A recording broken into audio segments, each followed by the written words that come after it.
Duty கிளம்பியாச்சு. ஆனால் இங்கே செம்ம காற்று. அதனால் பாப்பாவை வீட்டிலே விட்டுட்டு போகிறேன். சேஃபாக என்னால் தூக்கிட்டு போக முடியாது. தூக்கிட்டு மீன்ஸ் கார் வரைக்குமே போக முடியாது, அவ்வளோ காற்று. நான் வெளியில் பார்த்துட்டு அப்படியே கிளம்பிடலான்னு நினச்சேன். ஐயோ இங்கே இல்லை, பயங்கர காற்று. நான் நினச்ச அளவு இல்லை, ஆனால் பரவாயில்ல, மேனேஜ் பண்ணுற மாதிரி தான் இருக்குது காற்று. அதனால காற்று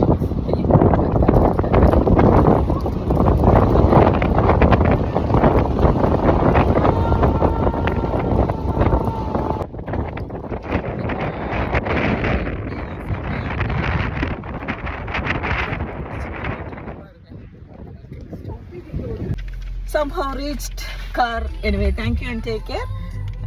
Bye bye. Have a nice day.